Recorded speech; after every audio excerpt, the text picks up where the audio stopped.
The wind howled through the cracks of the small wooden house on the edge of the Siberian outskirts. Inside, Alexei huddled near the wood-burning stove, trying to coax the last bit of warmth from the dying embers. His 7-year-old daughter, Masha, was already asleep under 3 layers of blankets, her breathing steady despite the frost creeping up the window panes. Life hadn't been kind to Alexei. Since his wife passed away 3 years ago, he had been working double shifts at the local timber mill just to keep the lights on. Money was a ghost, always felt but never seen. That evening, he had only a few potatoes and some stale bread left in the pantry. The knock at the door. Just as Alexei prepared to blow out the lantern, a faint, rhythmic sound drifted through the gale. Knock, knock, knock. He froze. Nobody traveled these roads in a blizzard. He grabbed a heavy flashlight and cracked the door open.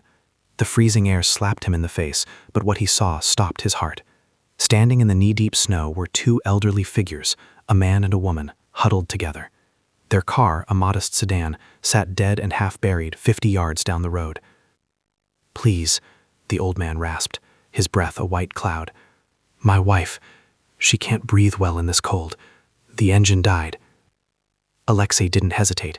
He didn't think about his dwindling food or his lack of space. "Come in, quickly." A night of humble sharing. The couple, Victor and Elena, were shivering violently. Alexei moved Masha to his own small bed so the couple could sit by the stove. He wrapped them in his only heavy wool coats and began to boil water. "I don't have much," Alexei said apologetically as he set down 2 bowls of thin potato soup and the last of the bread. "But it's hot."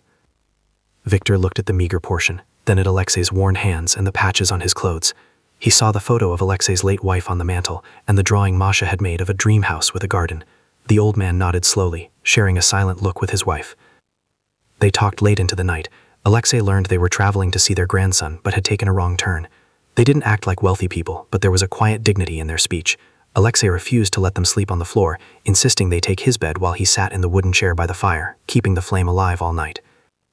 The quiet departure. By morning, the storm had passed. A neighbor with a tractor helped pull Victor's car from the snow. As they prepared to leave, Victor tried to offer Alexei money. Alexei pushed the hand away. "In this weather, we are all brothers. I won't take money for a bowl of soup." Elena hugged him tightly. "You have a golden heart, Alexei. The world doesn't always see it, but the universe remembers." With a wave, they disappeared down the white road. Alexei sighed, looked at his empty pantry, and headed to work, wondering how he would buy groceries for dinner. The change. 3 days passed. Life returned to its difficult routine. On the 4th afternoon, a sleek black car, not a modest sedan, pulled up to the timber mill. A man in a sharp suit stepped out and asked for Alexei.